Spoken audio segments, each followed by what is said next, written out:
नमस्कार दोस्तों। जैसा कि आप सभी जानते हैं कि कल मासिक शिवरात्रि है, तो आज हम आप लोगों के साथ लेकर आए हैं मासिक शिवरात्रि की व्रत कथा। तो आइए आरंभ करते हैं। प्राचीन समय की बात है। एक चित्रभानु नामक शिकारी था। वह शिकार करके उसे बेचता और अपने परिवार का पेट भरता। वह उसी नगर के एक साहूकार का कर्जदार था और आर्थिक तंगी के कारण समय पर उसका ऋण नहीं चुका पा रहा था, जिससे साहूकार को गुस्सा आ गया और शिकारी चित्रभानु को शिव मठ में बंदी बना लिया। संयोगवश उसी दिन मासिक शिवरात्रि थी, जिस कारण शिव मंदिर में भजन व कीर्तन हो रहे थे और वह बंदी शिकारी चित्रभानु पूरी रात भगवान शिव जी के भजनों व कथा का आनंद लिया। सुबह होते ही साहूकार ने उसे अपने पास बुलाया और ऋण चुकाने के लिए कहा। शिकारी चित्रभानु ने कहा, हे सेठ जी, मैं कल तक आपका ऋण चुका दूंगा।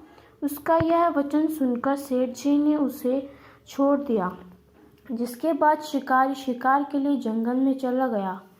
किंतु पूरी रात बंदी गृह में भूखा व प्यासा होने के कारण वह थक गया और व्याकुल हो गया, और इसी प्रकार वह शिकारी की खोज में बहुत दूर आ चुका था और सूर्यास्त होने लगा। तो उसने सोचा, आज तो रात जंगल में ही बितानी पड़ेगी।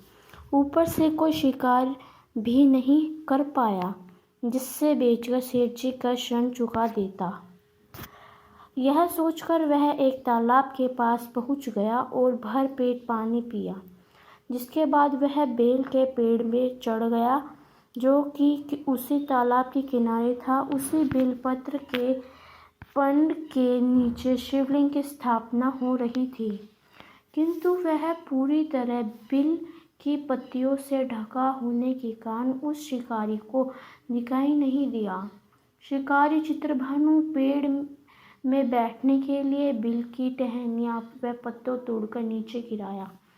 संयोगवश वह सभी टहनियाँ व पत्ते भगवान शिवलिंग के पर गिरते रहे और चित्रभानु रात्रि से लेकर पूरे दिन भर का भूखा प्यासा था, और इसी प्रकार उसका मासिक शिवरात्रि का व्रत हो गया।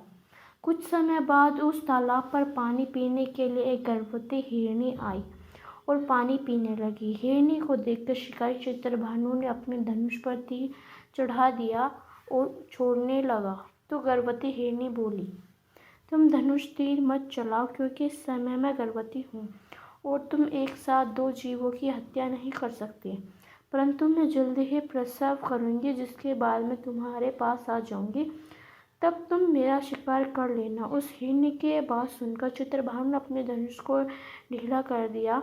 इतने में वह हिरनी झाड़ियों में लुप्त हो गई। ऐसे में जब शिकारी ने अपने धनुष की प्रतिज्ञा चढ़ाई और ढीली करी, तो उसी दौरान कुछ बिलपत्र के पत्ते झड़कर शिवलिंग के ऊपर गिर गए। ऐसे में शिकारी के हाथों से प्रथम प्रहर की पूजा भी हो गई। कुछ समय बाद दूसरी हिरनी झाड़ियों में से निकली। उसे देखकर शिकारी की खुशी का ठिकाना नहीं रहा।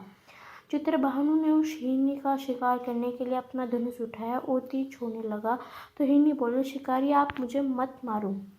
मैं अभी ऋतु से निकली हूँ और अपने पति से बिछड़ गई।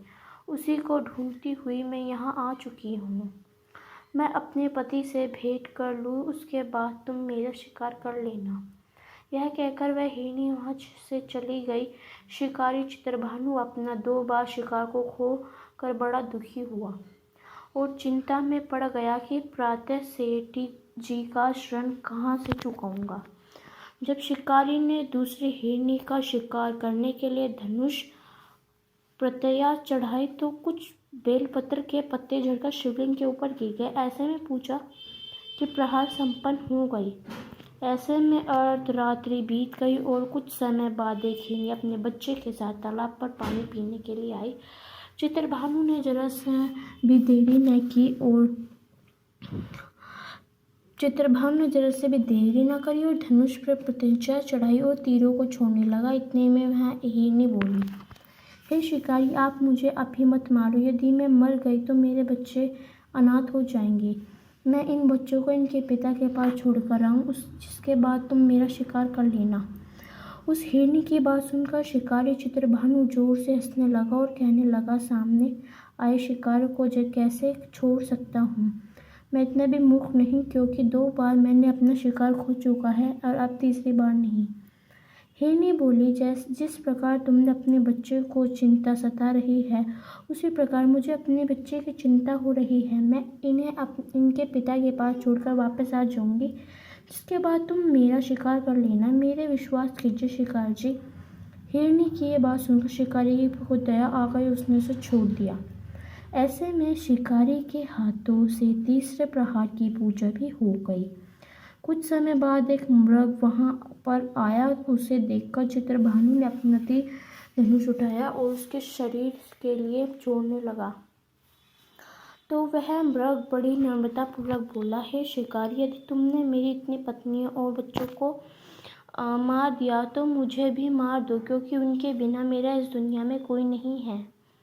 यदि तुमने उनको नहीं मारा है तो जाने दो, क्योंकि मैं उन तीनों हिरणों का पति हूँ और वो मेरी ही तलाश कर रही है। यदि मैं उन्हें नहीं मिला तो वो सभी मर जाएंगे। मैं उन सभी से मिलने के बाद तुम्हारे पास आ जाऊंगा, जिसके बाद तुम मेरा शिकार कर सकते हो। उस मृग की बात सुनकर शिकारी को पूरी रात खतरनाक समझ आ गया और उसने पूरी बात उस मृग को बता दी। मेरी तीनों पत्नियां जिस प्रकार प्रण करके गई, उसी को वापस आ जाऊंगी, क्योंकि वो तीनों अपने वचन की पक्की हैं, और यदि मेरी मृत्यु हो गई तो वे तीनों अपने धर्म का पालन नहीं करेंगी। मैं अपने पूरे परिवार के साथ शीघ्र ही तुम्हारे सामने आ जाऊंगा। कृपा करके अभी मुझे जाने दो।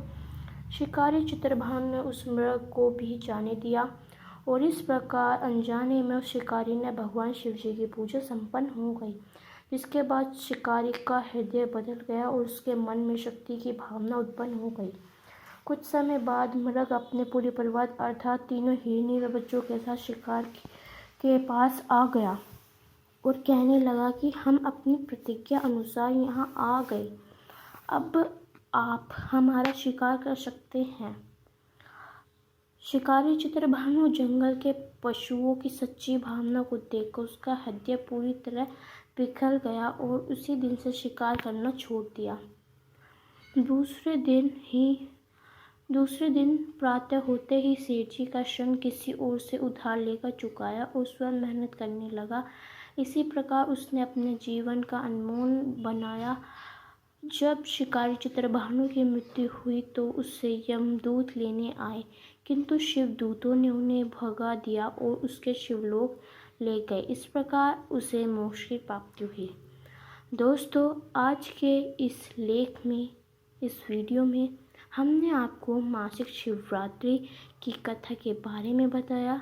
यदि आप हमारे द्वारा प्रदान की गई जानकारी पसंद आई है तो लाइक करें।